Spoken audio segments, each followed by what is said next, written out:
your goodness, Lord. We thank you for all that you have done in our lives, Lord.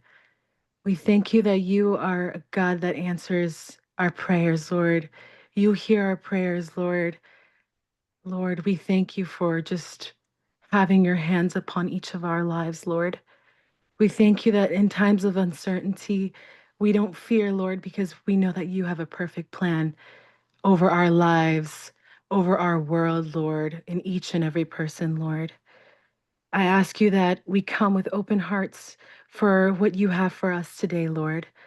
And I ask you to just touch all of us, Lord, in each way that we need, Lord. You know our hearts, you know our needs. Lord, we just cry out to you, Lord. I ask you to just take over this time, Lord. All praise, honor, and glory be to you. Amen. The reign of darkness now has ended, and in the kingdom of light, and in the kingdom of light, forever under your dominion. You're the king of my life. You're the king of my life. And you reign above it all. You reign above it all. And over the universe and over every heart, there is no higher name. Jesus, you reign above it all. Oh, on the cross, your work was finished. God, you poured out your life just to give us new life. And now from the lips of the forgiven, hear an anthem arise. 'Cause Jesus, you're alive. Oh, you reign above it all. You reign above it all. And over the universe and over every heart, there is no higher name.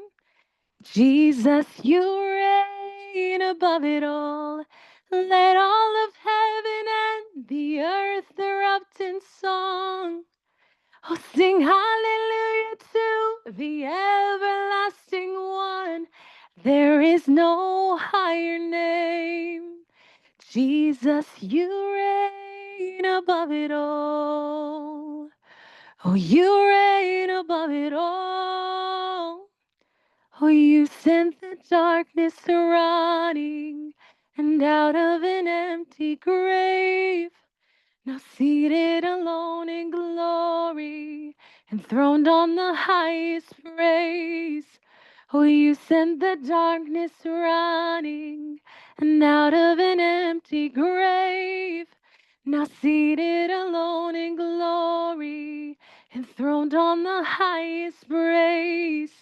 Oh, you sent the darkness running, and out of an empty grave, now seated alone in glory, enthroned on the highest praise.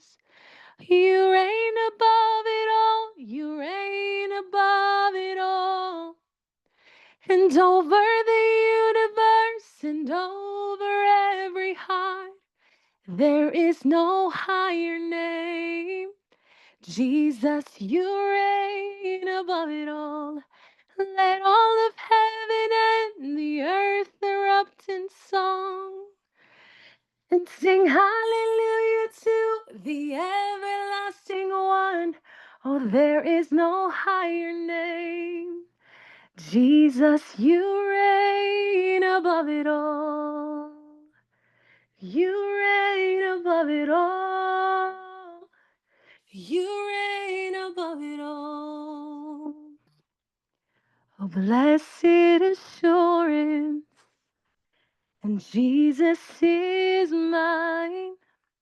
He's been my fourth man in the fire, time after time, and born of his spirit, and washed in his blood, And what he did for me on Calvary is more than enough. Oh, I trust in God, my Savior, the one who will never fail. He will never fail.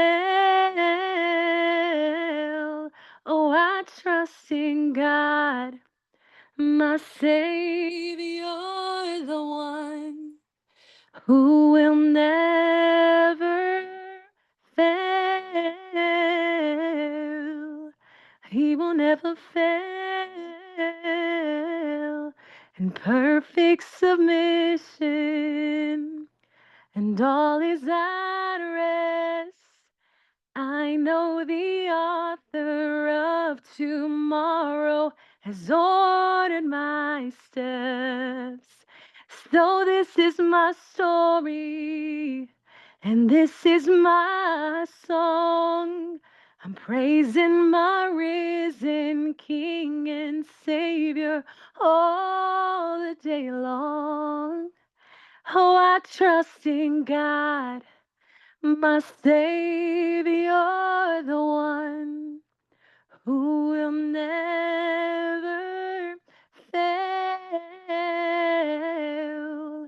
He will never fail. Oh, I trust in God, my Savior, the one who will never fail. He will never fail. I sought the Lord, and he heard, and he answered. Oh, I sought the Lord, and he heard, and he answered. I sought the Lord, and he heard, and he answered. That's why I trust him. That's why I trust him. Oh, I sought the Lord, and he heard, and he answered. I sought the Lord, and he heard, and he answered. Oh, I sought the Lord, and he heard, and he answered. That's why I trust him. That's why I trust in God, my Savior, the one who will never fail. He will never fail. I trust in God, my Savior, the one who will never fail. He will never fail. I trust in God.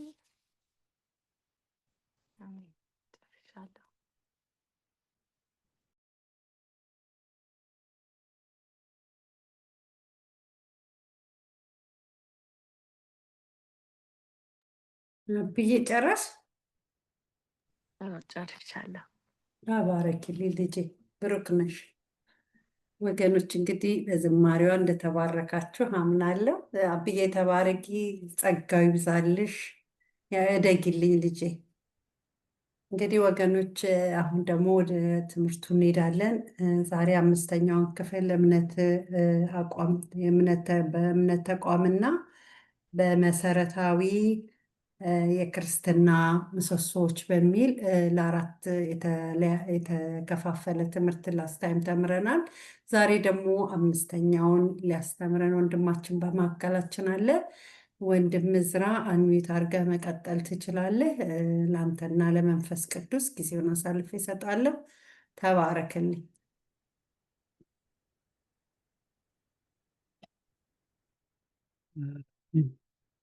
አመሰግናለሁ ኤፊ። በጌታ በኢየሱስ ክርስቶስ ስም ወገኖች ሁላችሁንም ሰላም እላለሁ። እንደምን አመሻችሁ? እግዚአብሔር ይመስገን፣ እግዚአብሔር ይመስገን። ባለፈው ሳምንት እንግዲህ ስለ ቤተ ክርስቲያን የእምነት አቋም አጥንተን ነበር። ቤተክርስቲያን በእግዚአብሔር አብ የተጠራች በእግዚአብሔር ወልድ ደግሞ በደሙ የተዋጀች ቤተክርስቲያን ብሎ የሚጠራት ነች። መንፈስ ቅዱስ ደግሞ ማደሪያ ያደረጋት መንፈሳዊ ተቋም መሆኗን ባለፈው ሳምንት ተመልክተናል። ቤተክርስቲያን የአማኞች ጉባኤ ናት፣ ማህበር ናት፣ ህብረት ነች። በኢየሩሳሌም የነበረችው አጥቢያ ቤተክርስቲያን በማርቆስ እናት በማርያም ቤት ተሰብስባ ጴጥሮስ በእስር ቤት በነበረበት ጊዜ በሄሮድስ እጅ እንዳይሞት አጥብቀው ይጸልዩ እንደነበረ አንዳንድ ጊዜ የጥንቷ ቤተክርስቲያን በክርስቲያን ቤት ስብሰባ ታደርግ ነበረ፣ ጉባኤ ታደርግ ነበረ። ያንንም ባለፈው ሳምንት አንስተናል። የምትታየው አጥቢያ ቤተክርስቲያን በብዙ ቦታ እንደተቋቋመችም ተመልክተናል። የማትታይ ደግሞ ቤተክርስቲያን ዩኒቨርሳል ቸርች የምትባል እንዳለችም ይቺ ስሟ በአማርኛ አጥናፋዊ ቤተክርስቲያን እንደሚባልም ተመልክተናል። በመጨረሻም ቤተክርስቲያን በበዓለ ሃምሳ የጀመረችውን ዘመኗን በንጥቀት ቀን እንደምትፈጽም ተመልክተናል። ቤተክርስቲያን ዘመን አላት። አሁን ይሄ የቤተክርስቲያን ዘመን ነው። ይህ የቤተክርስቲያን ዘመን ደግሞ ይጠናቀቃል። እንግዲህ ስለ ቤተክርስቲያን ያጠናነው የእምነት አቋም ሐዋርያት በሰበሰቧት የእግዚአብሔር ቤተክርስቲያን እናምናለን። ቤተክርስቲያን በበዓለ ሃምሳ ቀን በመንፈስ ቅዱስ ተወለደች። ወንጌልን በማሰራጨት እያደገች ተስፋፋች። በበዓለ ሃምሳ ቀን የተጀመረው የቤተክርስቲያን ዘመን በምድር ላይ የንጥቀት ቀን ስለሚጠናቀቅ ቤተክርስቲያን ከክርስቶስ ጋር ሁልጊዜ ለመኖር ወደ ሰማይ እንደምትነጠቅ እናምናለን ብለን ነው የጨረስነው። ክብር ለእግዚአብሔር ይሁን። ዛሬ ደግሞ እንግዲህ ስለ ትንሣኤ ነው የምንመለከተው። የዛሬው ትንሣኤ ርዕስን ከመመልከታችን በፊት ያለፈውን ጠቅላላ ስለ እግዚአብሔር አብ፣ ስለ እግዚአብሔር ወልድ፣ ስለ እግዚአብሔር መንፈስ ቅዱስ ያለውን የእምነት አቋማችንን ካልኩኝ በኋላ ጸልዬ የዛሬውን ትምህርት ጀምራለሁ። ክብር ለእግዚአብሔር ይሁን። ወገኖች የእምነት አቋም እስካሁን ያጠናነው እኔ ሁሉን በሚችል ሰማይና ምድርን በፈጠረ በእግዚአብሔር አብ አምናለሁ፣ ደግሞም በልጁ በመንፈስ ቅዱስ በተጸነሰ ከድንግል ማርያም በተወለደ በጴንጤናዊ በጲላጦስ ዘመን መከራ በተቀበለ በተሰቀለ በሞተ በተቀበረ በሶስተኛውም ቀን ከሙታን ተለይቶ በተነሳ በክብር ወደ ሰማይ በአረገ በአብ ቀኝ በተቀመጠ ዳግመኛም ተመልሶ በሕያዋንና በሙታን ሊፈርድ በሚመጣ በጌታችን በኢየሱስ ክርስቶስ አምናለሁ። በመንፈስ ቅዱስ አምናለሁ። መንፈስ ቅዱስ ሁሉን የሚያውቅ ሁሉን የሚችል በሁሉ ስፍራ የሚገኝ ፈጣሪ ዘላለማዊ መሆኑን አምናለሁ። ክብር ለእግዚአብሔር ይሁን። ሃሌሉያ። አንተ ታላቅ አምላክ፣ ዛሬ ደግሞ ከወገኖቼ ጋር እንደገና ይሄንን ቀን ደግሞ ቃልህን የምንመለከትበት ቀን ስላደረግ ተመስገን። ጌታ ሆይ ጌታ ሆይ ቃሉ ያንተ ነው። ቃልን ስለሰጠህን ተመስገን። እግዚአብሔር አምላክ ሆይ ዛሬ እንድንተነፍስ በጤና እንድንሆን በዚህ በአሜሪካ ምድር እግዚአብሔር ሆይ ምስጋና በሚቀርብበት ወር ደግሞ እኛም ደግሞ ምስጋና ለማቅረብ ስለታደልን እናከብርሃለን፣ እናመሰግናለን። ዛሬ ይህንን ቃል መንፈስ ቅዱስ ሆይ ስለ ትንሣኤ መረዳት ያለብን በቃል ውስጥ የተገለጠውን እንድትገልጥልን ለእኔም ለወገኖችም እንድትናገር እንድታስተምረን ጊዜውን ለአንተ እናስረክባለን። ስለሰማህን ተመስገን። በጌታችን በመድኃኒታችን በኢየሱስ ስም አሜን። ሃሌሉያ። ክብር ለእግዚአብሔር ይሁን። ትንሣኤ ትርጉሙን ከመናገሬ በፊት ከማቴዎስ ወንጌል የመግቢያ ምንባብ አነባለሁ። በሰንበት መጨረሻ ቀን ሲነጋ መግደላዊት ማርያም፣ ሁለተኛይቱ ማርያም መቃብሩን ሊያዩ መጡ። እነሆም የጌታ መልአክ ከሰማይ ስለወረደ ታላቅ የምድር መናወጥ ሆነ። ቀርቦም ድንጋዩን አንከባሎ በላዩ ተቀመጠ። መልኩም እንደ መብረቅ፣ ልብሱም እንደ በረዶ ነጭ ነበረ። ጠባቆችም እርሱን ከመፍራት የተነሳ ተናወጡ። እንደ ሞተም ሆኑ። መልአኩም መልሶ ሴቶቹን አላቸው እናንተስ አትፍሩ፣ የተሰቀለውን ኢየሱስን እንድትሹ አውቃለሁና እንደተናገረ ተነስቷልና በዚህ የለም፣ የተኛበትን ስፍራ ኑና እዩ፣ ፈጥናችሁም ሂዱና ከሙታን ተነሳ፣ እነሆም ወደ ገሊላ ይቀድማችኋል፣ በዚያም ታዩታላችሁ ብላችሁ ለደቀ መዛሙርቱ ንገሯቸው። እነሆም ነገርኳችሁ። በፍርሃትና በታላቅ ደስታም ፈጥነው ከመቃብሩ ሄዱ፣ ለደቀ መዛሙርቱም ሊያወሩ ሮጡ። እነሆም ኢየሱስ አገኛቸውና ደስ ይበላችሁ አላቸው። እነርሱም ቀርበው እግሩን ይዘው ሰገዱለት። ክብር ለእግዚአብሔር ይሁን። ትንሣኤ ማለት ከሞት በኋላ በነፍስ ብቻ ሳይሆን በስጋና በነፍስ ሕይወት ማግኘት ማለት ነው። ትንሣኤ ካገኙ ሰዎች መካከል የጌታችንን የኢየሱስን ትንሣኤ ልዩ የሚያደርገው በትንሣኤ አካል መነሳቱ ነው። በጣም የሚገርም ነው። የእሱ አካል ልዩ አካል ነው። ስለዚህ የትንሣኤ አካል ምን አይነት ትርጉም እንዳለው እንመለከታለን። እና ሁለተኛ ጌታ ኢየሱስ ራሱ የተናገረው ነገር አለ ትንሣኤ በተመለከተ፣ እሱንም ቀጥለን እንመለከታለን። ይሄ ትንሣኤ ማለት ሁለተኛ ትርጉሙ አንደኛውን ተናግሬያለሁ። ሁለተኛ ትርጉሙ ማለት በሕይወተ ሥጋ እያሉ ለሞት ከሚያደርስ አደጋ ተርፎ ማለትም ከዴዝ ቤድ ላይ ተነስቶ በታደሰ ሕይወት እንደገና በአዲስ ሁኔታ በሙሉ ጤንነት ለመኖር መነሳት ማለት ነው። ለምሳሌ የሚሆን አንድ ምስክርነት አለኝ። ቅድምም ደግሞ ኤፊ ተናግራለች ስለ አክሊሉ እንደዚህ በቃ በስትሮክ ተመቶ ሆስፒታል ውስጥ ነበረ እና ተስፋ የተቆረጠበት ሰው ነበረ። እሱ ይኸውና ድኖ ወደ ቤቱ እንደተመለሰ ስትመሰክርልን ነበረ። በጸሎት ሰዓትም አሁንም በድጋሚ በጸሎት አንስተዋለች። እኔ ደግሞ በቤቴ ልጄ እንደዚህ ታሞ እኔ ከኢትዮጵያ በመጣበት ጊዜ እንዳትደነግጥ ብለው ሆስፒታል ወሰዱኝ እና በቃ በሞትና በሕይወት መካከል ነው የነበረው እና ያንን ልጄን እግዚአብሔር ፈውሶ አስነሳው። ቅዳሜ ዕለት ራሱ በሕይወት እንድኖር የፈቀደልኝ አምላክን አመሰግናለሁ። በዚህ ቀን ነው ቀለበት የማደርገው ብሎ ኤንጌጅ የሚሆንበትንም ሴርሞኒ ቅዳሜ ዕለት አድርጓል እና ይሄ በቤተሰባችን እግዚአብሔርን የምናመሰግንበት ነው። በዚህ በታንክስ ጊቪንግ ቀንም ውስጥ ደግሞ አንድ ቀን በቤተሰብ ደግሞ የምናከብርበት አብይ ፕሮግራምም ሁሉ ይዘናል እና ክብር ለእግዚአብሔር ይሁን።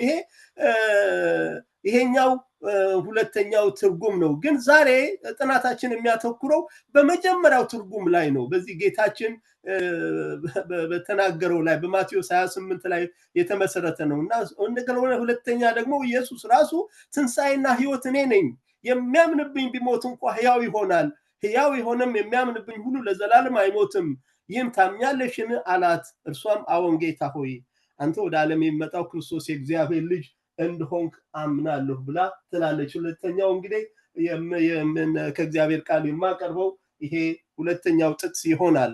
ትንሣኤና ሕይወት እኔ ነኝ ይላል ጌታ ኢየሱስ በዮሐንስ 11 ቁጥር 25 እስከ 27 ድረስ። የሚያምንብኝ ቢሞት እንኳን ሕያው ይሆናል። ይሄንን ዛሬ እንግዲህ እንዴት ሕያው እንደሚሆን እንመለከታለን። እንግዲህ ይሄ የመጀመሪያው ትንሣኤ ለኛ ነው። ኢየሱስ ክርስቶስ ትንሣኤን ያዘጋጀው ለኛ ነው።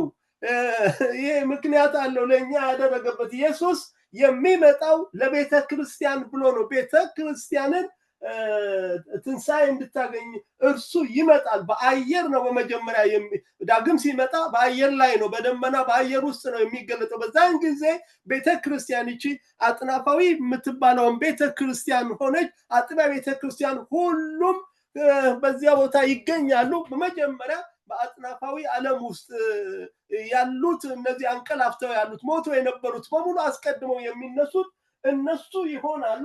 እነሱ ራሳቸው እንዴት እንደሚነሱ ሁሉ እናያለን። እሱ ራሱ መጀመሪያ መለከት ሲነፋ መጀመሪያ ራሱ ነው የሚወርደው ከሰማይ። ይሄ በመላእክት አለቃ ድምፅ፣ ይሄ መላእክት አለቃ የሚባለው ሚካኤል ነው። እንግዲህ በሱ ድምፅ ነው በመለከት መጀመሪያው ሲነፋ እንግዲህ ከሰማይ ይወርዳል፣ በደመና ላይ እሱ ይሆናል። እና እንትናም ይሄንን ተናግሯል ጳውሎስ። ነው አንድ ሚስጥር እነግራችኋለሁ፣ ሁላችን አናንቀላፋም፣ ነገር ግን የኋለኛው መለከት ሁለተኛው ማለት ነው እንግዲህ ሲነፋ ሁላችን በድንገት በቅጽበት ዓይን እንለወጣለን ይላል እና ጌታችን ሲመጣ መለከት ይነፋል፣ ሙታንም የማይበሰብሱ ሆነው ይነሳሉ፣ እኛም እንለወጣለን ይላል ቆሮንቶስ 15 ላይ። ቤተ ክርስቲያንን ሊወስድ ጌታ ራሱ ከሰማይ ይወርዳል። ጌታ ኢየሱስ ከሰማይ በአየር ላይ ይወርዳል። አይቀሬ ነው ይሄ። ሞት እርግጠኛ እንደሆነ ሁላችን እናውቃለን። ትንሣኤም እርግጠኛ ነው፣ የማይቀር ነገር ነው። በክርስቶስ የሞቱት አስቀድመው ይነሳሉ። ከዚያም በኋላ እኛ የቀረነው በሕይወት የምንኖረው ማለትም ልክ በዛ ትንሣኤ በሚሆንበት ቀን፣ በዚያ ጌታ ኢየሱስ ዳግም በሚመለስበት ቀን በሕይወት የሚኖሩትም እነሱም በአየር ላይ ጌታን ለመቀበል ከነዛ ቀድመው ከተነሱት ጋራ እነዚህ በሕይወት ያሉትም በዚያ ሰዓት በአካለ ሥጋ ያሉ ይሄ አካል ይሄ ተፈጥሯዊው አካል አሁን ዲበ ተፈጥሯዊ አካል ማለትም በጣም ከዚህ ከተፈጥሮ ከፍ ያለ የትንሣኤ አካል ነው የሚለበሰው እና ያንን ይለብሳሉ እነዚህም በሕይወት የነበሩት። ከዚያ በኋላ እኩል አንድ ላይ ነው መንፈስ ቅዱስ ይዟቸው ወደ ሰማይ የሚወጣው። ይሄ በጣም በጣም የሚገርም ነው። በጌታ ቃል የምንላችሁ ይህ ነው። እኛ ሕያዋን ሆነን የምንቀር ያንቀላፉትን አንቀድምም። እኩል ሁለታችንም ወደ ሰማይ የምናደርጉበት ይሄ ትንሣኤ ለቤተ ክርስቲያን ነው። ለምንድን ነው ጌታ ኢየሱስ ይህንን ያደረገው?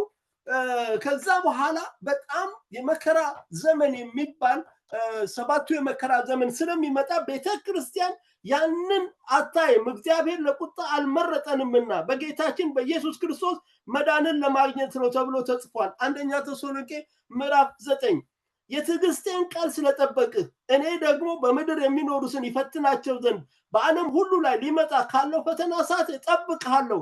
ራእይ 3:10 ጌታ ኢየሱስ ተስፋ ቃል ሰጥቷል።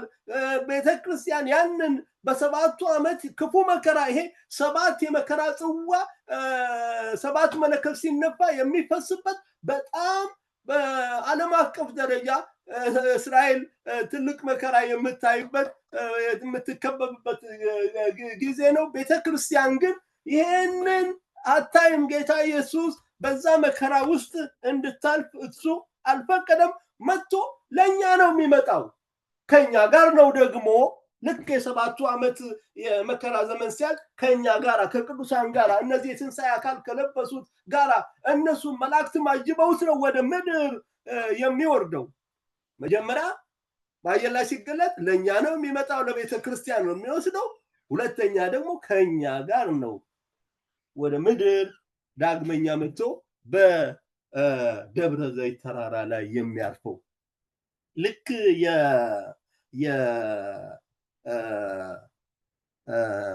ኖህ መርከብ በአራራት ተራራ ላይ እንዳረፈች በዛ ተራራ ላይ ስታርፍ ኖህ ልጆቹን ይዞ ወረደና አዲስ ኑሮ ለመኖር ጀመረ። ልክ እንደዛ ኢየሱስ ክርስቶስ በተራራው በደብረ ዘይት ተራራ ላይ ሲያርፍ ያንን አመፀኛ ሐሳዊ መሲህ ሐሰተኛውንና ተከታዮችን በአፉ እስትንፋስ ያጠፋቸውና ከዛ በኋላ የሺው ዓመት መንግስት ይጀመራል።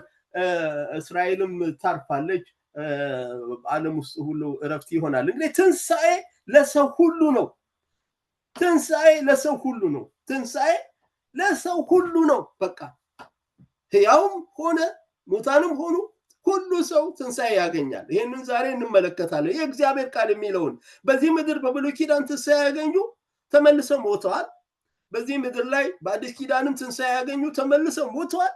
እግዚአብሔር ግን የሞትን ጣር አጥፍቶ ያስነሳው ጌታ ኢየሱስ ግን በትንሣኤ አካል ተነስቷል፣ ወደ ሰማይ አድርጓል፣ በክብር እግዚአብሔር ቀኝ ተቀምጧል። በሙታንና በሕያዋን ሊፈርድ ተመልሶ ይመጣል። አሁን ምን እየተመለከትን ያለው ነው? ትንሣኤ ተመልሶ መጥቶ የመጀመሪያውን ትንሣኤ ከሚያገኙት ጋር መጀመሪያ ያንን ክንውን ያካሂዳል። ትንሣኤ ያለው የመጀመሪያው የፊተኛው ትንሣኤ ያለው እድለኛ ነው። መቼም በጣም የሚገርም ነው። እድለኛ ነው። ትንሣኤ ለሰው ሁሉ መሆኑን እናምናለን። ይህ የእምነት አቋማችን ነው። ዛሬ የምንይዘው አቋም ነው። ትንሣኤ ለሰው ሁሉ መሆኑን እናምናለን። የሙታንንም መነሳት ተስፋ እናደርጋለን፣ የሚመጣውንም ሕይወት ለዘላለሙ። ይሄ የእምነት አቋማችን ይዘን ዛሬ የምንሄደው ነው። ይሄን ትምህርት ስናጠናቅቅ ይሄ የእምነት አቋማችን ይሆናል። ጌታ ቢፈቅድ ትንሣኤ ለሰው ሁሉ መሆኑን እናምናለን። እኔ ትንሣኤ ለሰው ሁሉ መሆኑን አምናለሁኝ እና ይሄንን እንመለከታለን። ክብር ለእግዚአብሔር ይሁን። ትንሣኤ ለሰው ሁሉ ነው። እንግዲህ ትንሣኤ በዘመን መጨረሻ የሚፈጸም ተስፋ ነው። በዘመን መጨረሻ እግዚአብሔር ያለው እቅድ ይገርማቸዋል። በክርስቶስ በኩል ወደ ቀደመ ክብሩ መመለስ ነው። በቃ ወደ ቀደመ ክብሩ ማለት አዳምና ሔዋን ከእግዚአብሔር ጋር የነበራቸው በገነት ከውድቀት በፊት ወደ ነበረው ክብር ሰውን መመለስ ነው። ስለዚህ ሰው ኃጢአትና ሞትን ድል የሚነሳበት መድኃኒት ጌታችን በመስቀል ላይ በከፈለው መስዋዕት አዘጋጅቷል። ሞትን በሞቱ ሽሮ ተነስቷል። በመሆኑም ክርስቶስን የተቀበልን ድህነትን አግኝተናል። አሁን የምንጠብቀው የተባረከውን ተስፋችንን ኢየሱስ ክርስቶስን ነው። እርሱ ሲመጣ የትንሣኤ አካል እንለብሳለን። ትንሣኤ በዘመን መጨረሻ የሚፈጽም ተስፋ መሆኑን እናምናለን። በዘመን ፍጻሜ ይደረግ ዘንድ ያለው ሐሳቡ ይላል ኤፌሶን ምዕራፍ 1 ቁጥር 10 በሰማይና በምድር ያለውን ሁሉ በክርስቶስ ለመጠቅለል የእግዚአብሔር አብ እቅድ ነው። ይህንን እቅዱን እግዚአብሔር አብ ሊፈጽም ያቀደው ነው። ይሄ ትንሣኤ በእምነት በእግዚአብሔር ኃይል የተጠበቅን ለእኛ በሰማይ የቀረልን ርስት የትንሣኤ አካል ለብሰን እንወርሳለን። ክብር ለእግዚአብሔር ይሁን። ኢየሱስ ክርስቶስ ከሙታን በመነሳቱ ለሕያው ተስፋና ለማይጠፋ እድፈትም ለሌለበት ለማያልፍም ርስት እንደ ምሕረቱ ብዛት ሁለተኛ የወለደን የጌታችን የኢየሱስ ክርስቶስ አምላክና አባት ይባረክ። ይህም ርስት በመጨረሻ ዘመን ይገለጽ ዘንድ ለተዘጋጀ መዳን በእምነት በእግዚአብሔር ኃይል የተጠበቃችሁ ለእናንተ በሰማይ ቀርቶላችኋል ይላል አንደኛ ጴጥሮስ ምዕራፍ 1 ቁጥር 3 እስከ 4 እናገኘዋለን። እግዚአብሔር ይመስገን። ትንሣኤ አካል የማይሞት የማይበሰብስ ሰማያዊ አካል ነው። የትንሣኤ አካል ለዘላለም የምንኖርበት አካል ነው። በምድራዊ አካል ትንሣኤ ያገኙ ተመልሰው ይሞታሉ። ደግሞ ሰማያዊ አካል አለ፣ ምድራዊ አካል አለ። ነገር ግን የሰማያዊ አካል ክብር ልዩ ነው፣ የምድራዊ አካል ክብር ልዩ ነው። ቆሮንቶስ ምዕራፍ 15 ቁጥር 40 ክብር ለእግዚአብሔር ይሁን። ይህንን ቀደም አንብበነዋል። በድጋሚ እነሆ አንድ ምስጢር እነግራችኋለሁ፣ ሁላችን አናንቀላፋም፣ ነገር ግን የኋለኛው መለከት ሲነፋ ሁላችን በድንገት በቅጽበት እንለወጣለን። መለከት ይነፋልና ሙታን የማይበሰብሱ ሆነው ይነሳሉ፣ እኛም እንለወጣለን። አንደኛ ቆሮንቶስ ምዕራፍ 15 ከቁጥር 51 እስከ 52 ያለውን ጥቅስ ነው። እዚህም ጳውሎስ የጠቀሰውን ነው የምናነሳው። እንግዲህ ታሪክ እያነሳን ትንሣኤን መመልከት አለብን። ወደ ዋናው ትንሣኤ ትርጉም ከመምጣታችን በፊት በብሉይ ኪዳን ቅዱሳን ሰዎች ባደረጉት ጸሎት በተአምር በስጋ የተነሱ ሰዎች ነበሩ። ኤልሳ ለምሳሌ የጸለየለት ወደ ቤት ገብቶ ሕፃኑ ሞቶ በነበረ ጊዜ ለዛ ሕፃን ጸልዮ ነበረ እና ከዛ በኋላ ሕፃኑ ከሞተበት ተነስቶ አይኖቹን ከፈተ እና ሰራተኛውን ግያዝን አገልጋዩን ጠርቶ ያችን ሱናማዊት ጥራ አለው። ጠራትም። ወደ እርሷ በገባች ጊዜ ልጅሽን አንስተሽ ውሰጂ አላት ይላል። ገብታም ከእግሩ አጠገብ ወደቀች። በጣም የተደነቀች ነው የሚመስለኝ። በምድር ላይ ተደፋች፣ ልጇን አንስታ ወጣች ይላል። ይሄ በብሉይ ኪዳን የተፈጸመ ነው። ኤልያስ ደግሞ እንደገና ኤልያስም ደግሞ ይገጥመዋል። ሌላ አንድ ደግሞ እሱ የምታገለግለው ሴት ነበረች። የእሷ ልጅ ደግሞ ሞተ። በብላቴናው ላይ 3 ጊዜ ተዘረጋበት ኤልያስ። ወደ እግዚአብሔርም አቤቱ አምላክ ሆይ ይህ የብላቴና ነፍስ ወደ እርሱ ትመለስ ዘንድ እለምናለሁ ብሎ ጮኸ። እግዚአብሔርም ኤልያስን ቃል ሰማ። የብላቴናም ነፍስ ወደ እርሱ ተመለሰች፣ እርሱም ዳነ ይላል። አንደኛ ነገሥት ላይ ምዕራፍ 17 ላይ እናገኘዋለን። ቁጥር 21 እስከ 23 ብናነብ እና እግዚአብሔር ይመስገን ሙታንህ ሕያዋን ይሆናሉ፣ ሬሳዎችም ይነሳሉ።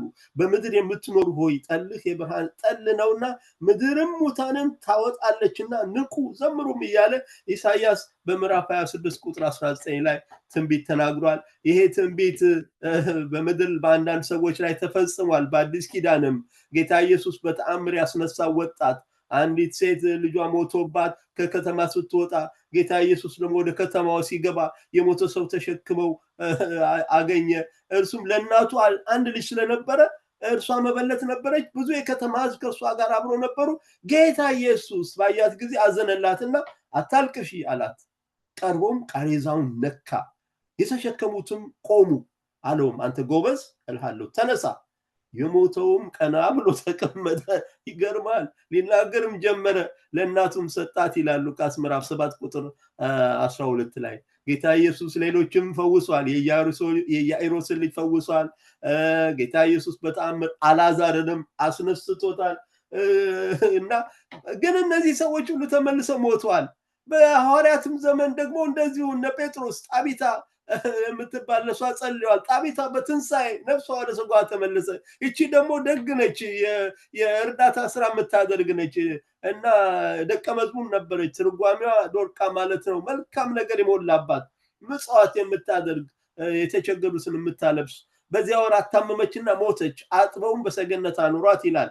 ልዳ ለኢዮጴ ቅርብ ናት። ደቀ መዛሙርት ጴጥሮስን በዚያ እንዳለ ሰምተው ወደ እነሱ እንዲመጣ እንዳይዘገይ የለመኑ ሰዎች ወደ እሱ ላኩ። ጴጥሮስ ተነስቶ ከነሱ ጋር መጣ። በደረሰም ጊዜ በሰገነት ላይ አወጡት። መበለቶችም ሁሉ እያለቀሱ ዶርቃ ከነሱ ጋር ሳለች ያደረገቻቸውን ቀሚሶችና ልብሶች ሁሉ እያሳዩት በፊቱ ቆሙ ይላል። በፊቱ ቆሙ ይላል። እርሱ ሁሉን አስወጥቶ ተንበርክኮ ጸለየ ይላል። ወደ ሬሳውም ዞር ብሎ ጣቢታ ሆይ ተነሺ አላት። እሷም አይኖቿን ከፈተች። የሚገርም ነው። ጴጥሮስንም ባየች ጊዜ ተቀመጠች። እጁንም ለእርሷ ሰጥቶ አስነሳት። ቅዱሳንና መበለቶችን ጠራ። ሕያውም ሆና በፊታቸው አቆማት። ይህ በኢዮጴ ሁሉ በሐዋርያት ዘመን የታወቀ ነው። ብዙ ሰዎች በጌታ አመኑ ይላል። የሐዋርያት ሥራ ምዕራፍ 9 ቁጥር 36 ጀምሮ እናገኘዋለን። እንግዲህ ሐዋርያት በጣም ነው ጌታ ኢየሱስን በአካል አይተውታል። 40 ቀን ከነሱ ጋር ነበር ከማድረጉ ፊት። አሁን ምስክሮች ሆነው መሰከሩ። ሐዋርያት ኢየሱስን እግዚአብሔር አስነሳው፣ ለዚህ ነገር እኛ ሁላችን ምስክሮች ነን ብለው ተናገሩ። ወገኖች የኢየሱስ ትንሣኤ እውነት እንደሆነ ሁሉ የእኛም ትንሣኤ እርግጠኛ መሆኑን እኔ አምናለሁኝ። እናንተስ እንዴት ነው? ይህንን ኢየሱስን እግዚአብሔር አስነሳው፣ ለዚህ ነገር እኛ ሁላችን ምስክሮች ነን ይላሉ ሐዋርያት። ስለዚህ በእግዚአብሔር ቀኝ ከፍ ብሎና የመንፈስ ቅዱስን የተስፋ ቃል ከአብ ተቀብሎ ይህ እናንተ አሁን የምታዩትን የምትሰሙትን አፈሰሰ ብሎ መሰከሩ። የሐዋርያት ሥራ ምዕራፍ 2 ላይ የምታውቁት ነው። ስለ መንፈስ ቅዱስ ስናጠና እነዛ ሰዎች ልባቸው ሁሉ ተነክቶ መንፈስ ቅዱስ ሲናገራቸው ወንድሞች ወይ ምን እናድርግ ብለው እንዴት ወደ ጌታ እንደመጡ 3000 ነፍሳት እንዴት እንደተጨመሩ በዛ ቀን ቤተክርስቲያን እንዴት እንደተወለደች ባለፈው ጥናታችን ተመልክተናል።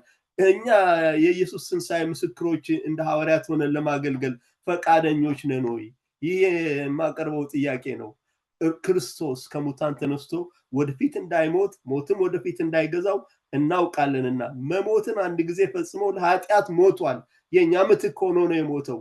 በህይወት መኖርን ግን ለእግዚአብሔር ይኖራል እና ሮሜ 8:9 ላይ መመልከት እንችላለን። አሁን በህይወት የሚኖረው ለኛ በአብ ቀኝ ሆኖ ለመማለድ ነው እና አሁን እኛ እርሱ በሰራው ስራ ያመንን ሌሎችም ደግሞ ወደሱ መንግስት እንዲመጡ የታላቁ ተልእኮን የአገልግሎት እየሰጠን እንደ ሐዋርያት የትንሣኤ ምስክር ሆነን መቀጠል ነው ያለብን እና ሐዋርያትን በተለይ ጌታ ኢየሱስ ልክ እንደተነሳ ሕያውን ከሙታን መካከል ስለምትፈልጉታላችሁ ብለው ደቀ መዛሙርትን ጠይቀዋቸዋል። ይህ ወንጌል በስጋ ከዳዊት ዘር ስለተወለደ እንደ ቅድስና መንፈስ ግን ከሙታን መነሳት የተነሳ በኃይል የእግዚአብሔር ልጅ ሆኖ ስለተገለጠ ስለ ልጁ ነው። እርሱም ጌታችን ኢየሱስ ክርስቶስ ነው ይላል። ሮሜ 3 ላይ ያለ ጥቅስ ነው። እንግዲህ ትንሣኤ መጽሐፍ ቅዱሳዊ አስተምህሮ ነው። መጽሐፍ ቅዱስ ስለ ትንሣኤ በጣም ነው የሚናገረው። እግዚአብሔር ይመስገን። የበጉ ሐዋርያት ሌሎችም ደቀ መዛሙርት ከሱ ጋር አስነሳን፣ በክርስቶስም ኢየሱስ በሰማያዊ ስፍራ አስቀመጠን የሚል የእምነት አቋም መያዛቸውን በኤፌሶን ምዕራፍ 2:6-7 የተጻፈው ቃሉ ያስተምረናል። በዚህ ምድር እያሉ ሐዋርያት በሰማይ ያላቸውን ቦታ ያውቁ ነበር። ከእርሱ ጋር አስነሳን፣ በክርስቶስ ኢየሱስ በሰማያዊ ስፍራ ከእርሱ ጋር አስቀመጠን ብለው የእምነት አቋማቸውን ተናግረዋል እና በሚመጡ ዘመናት በክርስቶስ ኢየሱስ ለኛ ባለው ቸርነት ከሁሉ የሚበልጠውን የጸጋውን ባለጠግነት ያሳይ ዘንድ ከእርሱ ጋር አስነሳን፣ በክርስቶስ ኢየሱስም በሰማያዊ ስፍራ ከእርሱ ጋር አስቀመጠን ብለው ጽፈዋል። በኤፌሶን ምዕራፍ 2 ቁጥር 6 እስከ 7 እምነታቸው በጣም የሚገርም ነው እነዚህ ሐዋርያት። እኛም እንደነሱ እምነታችን ትልቅ እንዲሆን ያስፈልጋል። እንግዲህ አሁን ሁለት ትንሣኤዎችን እንመለከታለን። እነዚህ ሁለት ትንሣኤዎች ተራ በተራ ነው የሚፈጸሙት፣ እናያቸዋለን። አንደኛው የሕይወት ትንሣኤ ይባላል። በመቃብር ያሉት ሁሉ ድምፁን የሚሰሙበት ሰዓት ይመጣል። መልካም ያደረጉ ለሕይወት ትንሣኤ ይነሳሉ። በዮሐንስ 28 ዮሐንስ ምዕራፍ 5 ላይ ተጽፏል። ቁጥር 28 እስከ 9 እናገኘዋለን። ሁለተኛው የፍርድ ትንሣኤ ነው የሚባለው። ክፉ ያደረጉ ለፍርድ ትንሣኤ ይወጣሉ፣ በዚህ አታድንቁ ይላልና ይሄ ፊተኛው ትንሣኤ በጣም የቤተ ክርስቲያን ትንሣኤ ነው። በፊተኛው ትንሣኤ ድል ያለው ብፁዕና ቅዱስ ነው። ሁለተኛው ሞት በእነርሱ ላይ ስልጣን የለውም። ዳሩ ግን የእግዚአብሔርና የክርስቶስ ካህናት ይሆናሉ፣ ከእርሱም ጋር ይህን 1000 ዓመት ይነግሳሉ ተብሎ ተጽፏል። በጣም የሚገርም ነው። እነዚህ ይሄ የ1000 ዓመት ልዩነት አለው። የመጀመሪያው ትንሣኤና ሁለተኛው ትንሣኤ የ1000 ዓመት ትንሣኤ አለው። እነዚህ ሳያምኑ የሞቱ 1000 ዓመት ሙሉ ከመቃብር አይነሱም። ምን ማለት ነው? ጌታችን ኢየሱስ ክርስቶስ ለኛ ይመጣል፣ ቤተክርስቲያን ትነጠቃለች። ከቤተ ክርስቲያን ጋር ከኛ ጋር ደግሞ ወደ ምድር ይመጣል፣ በደብረ ዘይት ተራራ ላይ ያርፋል። የ1000 ዓመት መንግስት ይጀመራል፣ የጌታ ኢየሱስ የሚገዛበት። እነዚህ ቤተክርስቲያንም የክርስቶስ አይነት አካል ስላላት፣ የትንሣኤ አካል ስላላት ጌታ ኢየሱስ በማናቸውም ቦታ አየር ላይም መሄድ ይችላል። ግራቪቲ የምድር ግራቪቲ አይቆጣጠረውም። ተፈጥሯዊ ቢመስልም አካሉ ግን ዲበት ተፈጥሯዊ ነው። ከተፈጥሮ በላይ የሆነ አካል ስላላቸው በማናቸውም ስፍራ እየተመላለሱ ከክርስቶስ ጋር ቅዱሳን በ1000 ዓመት ይገዛሉ። ያው 1000 ዓመቱ ሲፈጸም ነው እነዚህ ሙታን ለፍርድ የሚነሱት። ያ የፍርድ የሚያገኙበት የነጭ ዙፋን ፍርድ ይባላል። ስለዚህ ልዩነቱ የ1000 ዓመት ዘመን አለ እና የቀሩት ሙታን ግን ይላል 1000 ዓመት መቆየት አለባቸው። የሕይወት ትንሣኤ አንብቤዋለሁ። በመቃብር ያሉት ሁሉ ድምፁን የሚሰሙበት፣ ይሄም ተነቧል። ክብር ለእግዚአብሔር ይሁን። ይሄ በጣም የሚገርም ጊዜ ነው። ትንሣኤ እንግዲህ በየተራ እንደሚፈጸም አይተናል። ደግመዋለሁ። እንግዲህ አስቀድመው የሚነሱት ክርስቲያኖች ናቸው። ቤተክርስቲያን አስቀድማ ትነሳለች። ይሄ ክርስቶስ ከሞት የመነሳት የትንሣኤ አካል ለብሶ በምድር ለ40 ቀናት እንደተመላለሰ በዛ አይነት አሁንም ደግሞ የክርስቶስ አካል የሚለብሱትም ተመሳሳይ ነገር ነው የሚኖራቸው። እኛ ሕያዋን ሆነን ያለነው ሁሉ የትንሣኤ አካል እንደሚኖረን የእግዚአብሔር ቃል ይናገራል። እንግዲህ በመቃብር ውስጥ ያሉ ሁለት አይነት ሰዎች ናቸው። በመቃብር ውስጥ ያሉት ሁለት አይነት ሰዎች አንደኛ ወደ ዘላለም ሕይወት የሚገቡ ናቸው፣ ማለት በቤተ ክርስቲያን ውስጥ ያሉ ናቸው። ሁለተኛ ወደ ዘላለም ጉስቁልና የሚላኩ ናቸው። ልክ ያ በነጭ ዙፋን ፍርድ ጊዜ የሚወሰንባቸው ናቸው። እኔ ግን የሚቤዠኝ ሕያው እንደሆነ በመጨረሻ ዘመን በምድር ላይ እንዲቆም ይህን ቁርበቴ ከጠፋ በኋላ በዚያን ጊዜ ከስጋ ተለይቼ እግዚአብሔርን እንዳያውቃለሁ። እኔ ራሴ አየዋለሁ፣ አይኖች የሚመለከቱታል፣ ከእኔም ሌላ አይደለም፣ ልቤ በመናፈቅ ዝሏል እያለ ኢዮብ ትንቢት ተንብዮአል። እና ይሄ የሚመጣውበት ጊዜ እንዳለ ቅዱሳን አስቀድሞ በመንፈስ ቅዱስ እየተረዱ መንፈስ ቅዱስ ስለሆነ የሚመራቸው ያንን አይተዋል። ዳንኤልም ደግሞ እንደዚሁ ተንብዮአል። በምድር ትቢያ ውስጥ ካንቀላፉት ብዙዎች ይነቃሉ፣ እኩሌቶቹ ወደ ዘላለም ሕይወት፣ እኩሌቶቹ ወደ እፍረትና ወደ ዘላለም ጉስቁልና ይላል ዳንኤል ምዕራፍ 12 ቁጥር 2። አይቀሬ ነው፣ ትንሣኤ ለሁሉ ሰው ነው የሚለውን ነገር ያመጣሁት ለዚህ ነው።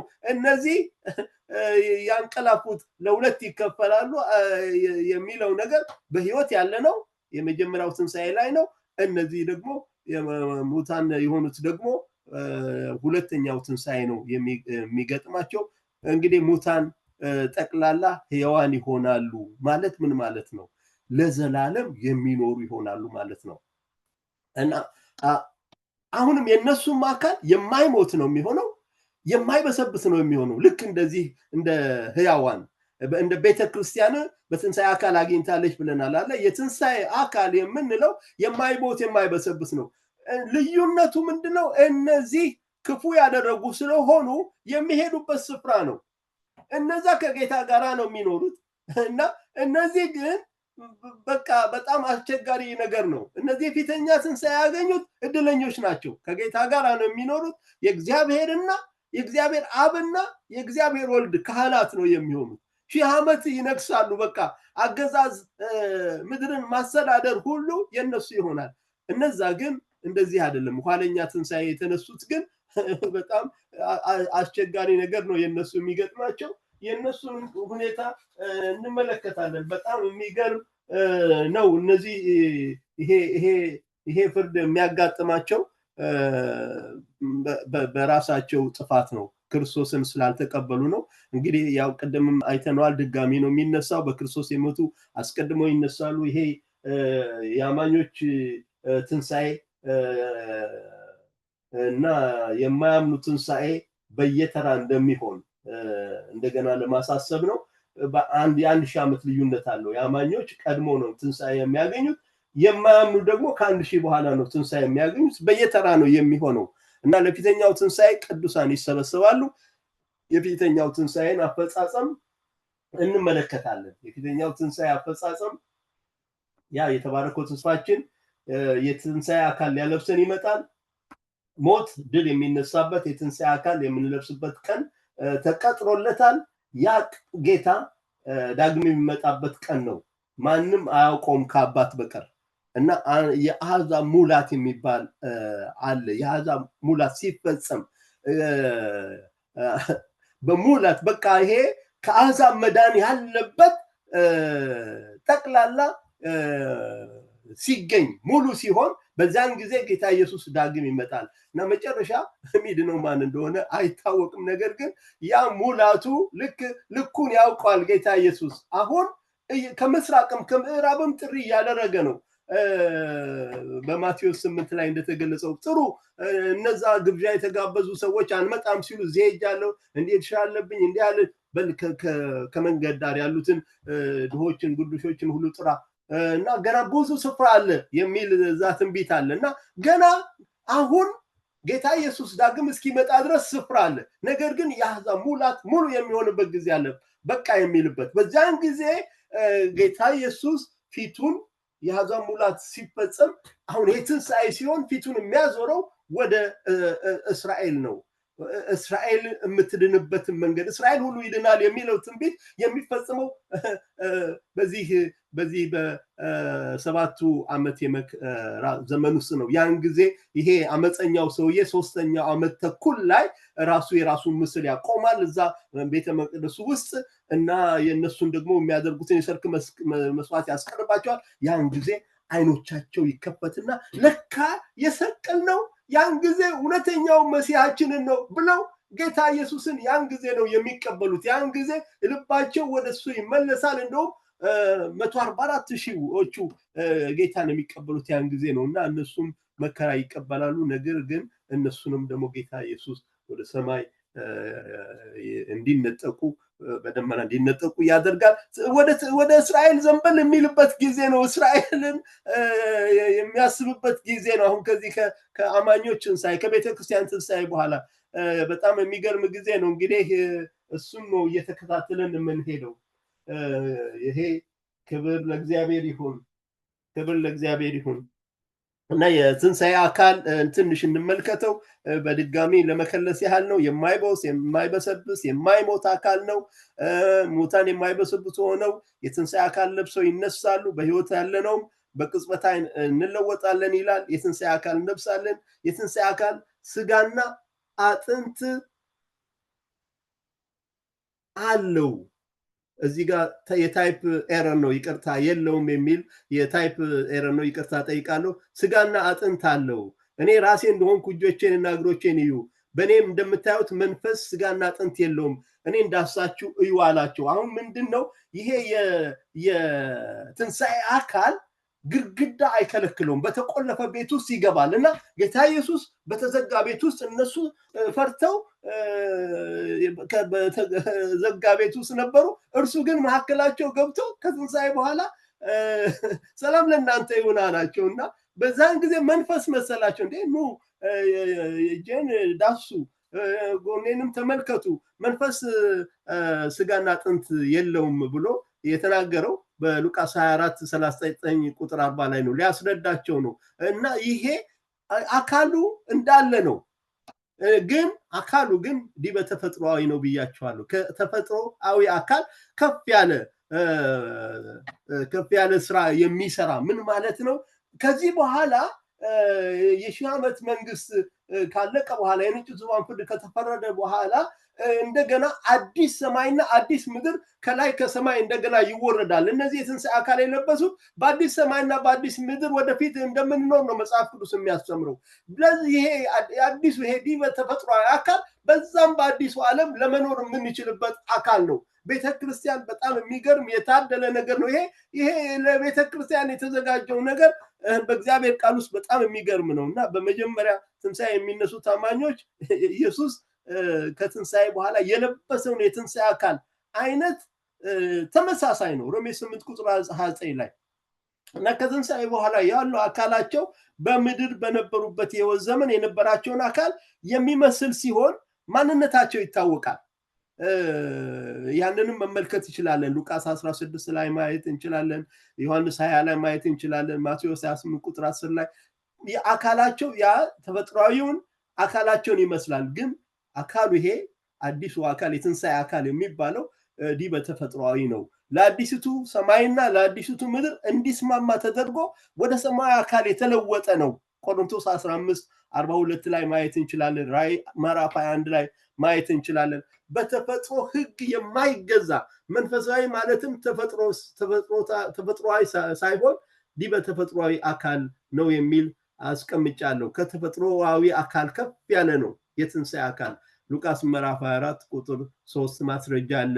ዮሐንስ ምዕራፍ 20 ቁጥር 19፣ አንደኛ ቆሮንቶስ ምዕራፍ 15 ቁጥር 44 መመልከት እንችላለን። እና የፊተኛው ትንሣኤ አፈጻጸም እንግዲህ በጣም የሚገርም ነው። እግዚአብሔር ይመስገን። አፈጻጸሙ በጣም የሚገርም ነው። የተባረከው ተስፋችን የትንሣኤ አካል ለብሰን ይመጣል። ሰዎችን ሁሉ የሚያድን የእግዚአብሔር ጸጋ ተገልጧል። ይህ ጸጋ ኃጢአተኝነትን፣ ዓለማዊ ምኞትን ክደን የተባረከውን ተስፋችንን እርሱም የታላቁን የአምላካችን የመድኃኒታችን የኢየሱስ ክርስቶስን መገለጥ እየጠበቅን ራሳችንን በመግዛት በጽድቅ እግዚአብሔርን በመምሰል በአሁኑ ዘመን እንድንኖር ያስተምረናል ይላል ቲቶ 2:11-13። በቃ ለክብር የተጠራን ስለሆንን አማኞች በጽድቅ መኖር አለብን። በጽድቅ ጌታችንን መጠበቅ አለብን። ትልቅ ነገር ነው ለቤተ ክርስቲያን ያሰበው። ትልቅ ነገር ነው ለእኔና ለእናንተ ያሰበው። ጌታ ኢየሱስን ከተቀበልንበት ጊዜ ጀምሮ ኢየሱስ ክርስቶስ የእግዚአብሔር ልጅ እንደሆነ አምናለሁ ካልንበት፣ ያንን እምነት አቋም ከገለጽንበት፣ ደህንነት ከተቀበልንበት ጊዜ ጀምሮ ወደዚህ ወደ ቤተ ክርስቲያን ተጨምረናል። ቤተ ክርስቲያን ውስጥ ያለን በዛሬም በወርድ ኦፍ ላይፍ የምንኖር የተባረከው ተስፋችን ኢየሱስ ክርስቶስ ይመጣል። በሚያምኑት ደግሞ የሚገረም ደግሞ ራሱ እግዚአብሔር አብም ደግሞ ይመጣል። በጣም ይህንን ሁሉ ለመመልከት በጣም የሚገርም ነገር ነው። የሕይወት ትንሣኤ ለአማኞች ተስፋ ነው። ይህ የወደፊት ትንሣኤ ይሄ ትንሣኤ ለእኛ ተስፋችን ነው። ይሄን ጌታችንን እንጠብቃለን። ሞት ድል የሚነሳበት ነው። ከዚህ በኋላ ቤተክርስቲያን ውስጥ ስላለ ነው ሞት የለብንም። ለነዛ ነው ሁለተኛ ሞት ያለባቸው። ሁለተኛ ሞት ይባላል። ያ ወደ እሳት ባህር የሚጣሉበት ነው። እነዛ ጌታን ያልተቀበሉት፣ ጌታን ሳይቀበሉ የቆዩት እና ልጅን አይቶ በእርሱ የሚያምን ሁሉ የዘላለም ሕይወትን እንዲያገኝ የአባቴ ፈቃድ ይህ ነው፣ እኔም በመጨረሻ ቀን አስነሳዋለሁ ይላል ዮሐንስ 6:40። ይሄ የዘላለም ሕይወት የሚባለውን ነገር የሚቀጥለው ሳምንት የምንመለከተው ርዕስ ነው እና ይሄ የዘላለም ሕይወት ያገኙ ሁሉ የታደሉ ናቸው። ዮሐንስ 6:40 ላይ ስለዚያች ቀን ወይም ስለዚያች ሰዓት የሰማይ መላእክትም ቢሆኑ ልጅም ቢሆን ከአባት በቀር የሚያውቅ የለም። እቺ ምጽአት ጌታ ኢየሱስ ዳግም የሚመለስበትን ቀን አናውቅም። ሁልጊዜ እየተዘጋጀን ሕይወታችንን እየጠበቅን መንፈሳችንም ነፍሳችንም ስጋችንም ያለ ነቀፋ ክርስቶስ ኢየሱስ በመጣ ጊዜ እንዲጠበቁ የእግዚአብሔር ቃል ይናገራል። ስለዚህ በዚህ አይነት ሁኔታ ጌታን እየጠበቅን እንቆያለን። ቤተክርስቲያን ከክርስቶስ ጋር የምትሆንበት ቀን ነው። ይህ የትንሣኤ ቀን ጌታ ራሱ በትእዛዝ በመላእክትም አለቃ ድምፅ እንደሚመጣ ቅድምም አንብበናል። ከሰማይ ይወርዳል አስቀድሞ እሱ። ከዛ በኋላ በአጥናፋዊ ቤተክርስቲያን እና አጥቢያ ቤተክርስቲያን ውስጥ የነበሩት በሙሉ ከዚያ በኋላ እኛ ሕያዋን ሆነን የምንቀረው አማኞች ጌታን በአየር ለመቀበል ከነሱ ጋር በደመና እንነጠቃለን። የትንሣኤ አካል ከለበስን በኋላ ነው ይሄ ሁልጊዜ የሚሆነው። ከዛ በኋላ ሁልጊዜ ከጌታ ጋር እንሆናለን። ተሰሎንቄ ምዕራፍ 4 ላይ ያለ ጥቅስ ነው። ተስፋ አድርገን የምንጠብቀው የትንሣኤ አካል እንግዲህ አለ። ከአዳም ያገኘነው አሁን በምድር ያለን አካል ይሄ አሁን ለምንኖርበት ኑሮ ጠቃሚ ነው። ተስፋ አድርገን የምንጠብቀው የትንሣኤ አካል ለሚመጣው የዘላለም ሕይወት ኑሯችን ተስማሚ አካል ነው። ጌታችን ሰማዩን አየሩን አቋርጦ ከፍ ከፍ ብሎ እንደወጣ ወደ መንግሥተ ሰማያት እንደገባ እኛም በተመሳሳይ መንገድ ወደ ሰማይ እንጓዛለን። ሀገራችን በሰማይ ነው። ከሰማይ የሚመጣውን ኢየሱስን እንጠባበቃለን። ኢየሱስ ጌታ ነው። ኢየሱስ ጌታችን ነው። ክብር ለሱ ይሁን። ሃሌሉያ ሃሌሉያ። የዛ መሬታዊ መልክ እንደለበስን የሰማዩን መልክ ደግሞ እንለብሳለን። ቆሮንቶስ ምዕራፍ 15:9 ትንሣኤ እውነት ነው። እግዚአብሔር ለኛ ያቀደው ነው። እግዚአብሔርን የማያውቁ ተመልከቱ፣ የፍርድ ትንሣኤ የዘላለም ቅጣት ለነሱ ነው። ክርስቶስን ላልተቀበሉ ሰዎች የነሱ ትንሣኤ የተለየ ነው። ለአበሳና ለዘላለም ቅጣት ነው ትንሣኤ የሚያገኙት። ትንሣኤ የፍርድ ትንሣኤ ይባላል። እነዛ በመቃብር ያሉት ሁሉ ድምፁን የሚሰሙበት ሰዓት ይመጣል። መልካም ያደረጉ ለሕይወት ትንሣኤ፣ ክፉም ያደረጉ ለፍርድ ትንሣኤ ይወጣሉ። በዚህ አታድንቁ ይላል ጌታ ኢየሱስ ዮሐንስ 5:29። እና ክርስቶስን ሰዎች ዛሬ እንዲቀበሉ እኛ መናገር አለብን። ይሄ ከባድ ፍርድ በፊታችን ለነዚህ አለባቸው። እግዚአብሔርን የማያውቁትን ለጌታችንም ለኢየሱስ ክርስቶስ ወንጌል የማይታዘዙትን ይበቀላል ይላል። በቃ ፍርድ አለባቸው። በቃ ጌታ ኢየሱስን ስላልተቀበሉ ይሄ ለነሱ ኃጢአት ነው። በዚያ ቀን በቅዱሳኑ ሊከብር ምስክርነታችን አምናችኋልና በሚያምኑት ሁሉ ዘንድ ሊገረም ሲመጣ ከጌታ ፊት ከኃይሉም ክብር ርቀው በዘላለም ጥፋት ይቀጣሉ። እና እግዚአብሔር አብም ራሱ በሚያምኑት በእነዚህ በቤተ ክርስቲያን ክርስቶስን ከበው ባሉት ለመገረም ሲመጣ እነዛ ደግሞ ከሱ ፊት ርቀው በዘላለም ጥፋት ይቀጣሉ። ለጌታችን ለኢየሱስ ክርስቶስ ወንጌል የማይታዘዙትን ይበቀላል። ከጌታ ፊት ከኃይሉ ክብር ርቀው በዘላለም ጥፋት ይቀጣሉ። ነገር ግን ይላል አሁንም ይሄ የጻድቃን ትንሣኤ የሚባለው በዚህ በሉቃስ ምዕራፍ 16 ላይ የምናገኘው ነው። የፊተኛው ትንሣኤ ላይ ነው። ሌላ ስሙ ነው ጻድቃን ትንሣኤ የተባለው። ያው የቤተ ክርስቲያን ትንሣኤ ማለት ነው። ግን ያንን ቃል የምናገኘው አንድ ሰው እዛ ቤቱ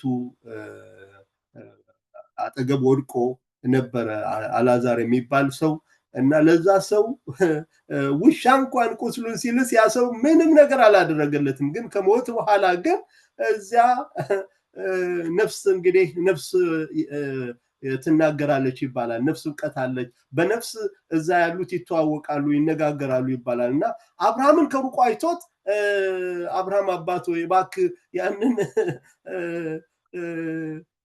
አልዓዛርን ላክልኝ እና ትንሽ በጣቱ ልኮ እንትን ይላልና ይሄ ሲኦል ራሱ እንደዚህ የሚያሰቃይ ከሆነ ገሃነመ እሳትማ አስቡት ምን አይነት ክፉ ቦታ ነው እነዚህ የሚወድቁበት። እና ምን ይላል ጌታ ኢየሱስ በምሳሌው ሲያስተምር፣ ነገር ግን ጉዚያ ባደረክ ጊዜ ድሆችን፣ ጉንዱሾችን፣ አንካሾችን፣ ዕውሮችንም ጥራ የሚመልሱት ብድራት የላቸውምና ብፁዕ ትሆናለህ፣ በጻድቃን ትንሣኤ ይመለስልሃል ይላል። እና በጻድቃን ትንሣኤ መልካም ያደረጉ እዛ ሽልማት ይሸልማሉ። አንዱ እዛ በዚህ በሰባቱ ዓመት ጊዜ በሰባት ዓመት ነው እንግዲህ በሰማይ ቤተክርስቲያን የምትቆየው። በዛ ሽልማት ነው አንዱ የሚደረገው። አክሊል የሚያገኙ አሉ፣ የሚሸለሙ አሉ። እና እዚህ ለሰዎች የምናደርገው በጎ ነገር ሁሉ የሚቆጠርና የሚጻፍ ነው። ስለዚህ መልካም በማድረግ መቀጠል አለብን እና በበለቶችና ለድሃ አደጎች መልካም ማድረግ ንጹህ የሆነ አምልኮ እንደሆነ ያዕቆብም ጽፏል። እና በክርስቶስ ሁሉ የሆኑ ጻድቃን ናቸው፣ መንግስተ ሰማያትን ይወርሳሉ። ያን ጊዜ እውነት እላችኋለሁ ከሁሉ የሚያንሱ ከነዚህ ለአንዱ ስላደረጋችሁት ለእኔ ደግሞ አላደረጋችሁትም ብሎ ይመልስላችኋል ይላል ለነዛ ለክፉዎቹ። እነዚያን ወደ ዘላለም ቅጣት ይልካቸዋል፣ ጻድቃን ግን ወደ ዘላለም ህይወት ይሄዳሉ ይላል። ማቴዎስ 25 ላይ ጌታ ኢየሱስ አስተምሯል ስለዚህ ስለ ጻድቃን ትንሣኤ እና እነዚህ ክፉዎቹ በጣም የሚያሳዝን ቦታ ነው የሚሄዱት። የጻድቃን ትንሣኤ ከሚጠባበቁት መካከል አንዱ ሐዋርያው ጳውሎስ ሰው ሁሉ ይላል ጻድቃን እና አመፀኞችም ከሙታን ይነሱ ዘንድ ተስፋ አለኝ ይላል። እኛስ የትንሣኤ ተስፋ አለን እንላለን?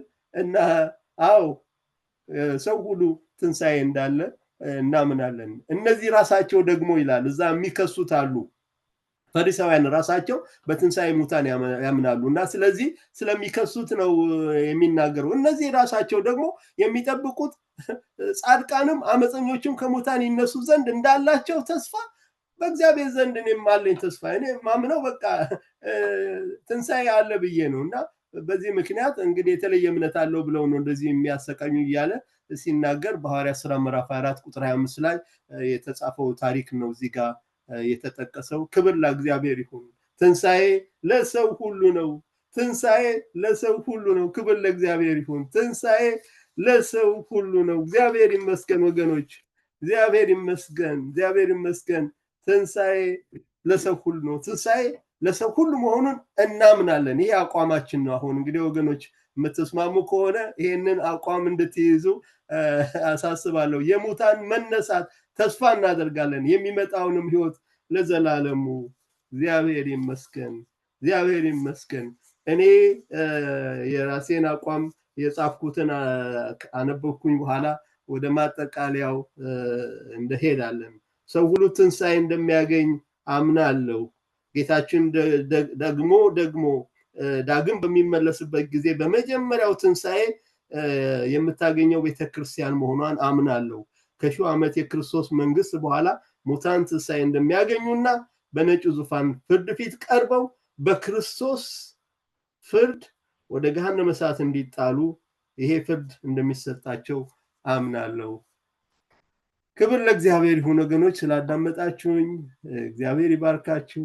እግዚአብሔርን አመሰግናለሁ። ጌታ ቢፈቅድ የሚቀጥለው ሳምንት የእምነት አቋም ጥናታችን ስለ ዘላለም ህይወት ይሆናል። አሁን ጊዜውን ለእህታችን ለኤፒ አስረክባለሁ። እግዚአብሔር ይመስገን። ኤፒ አመሰግናለሁ። ጨርሻለሁ።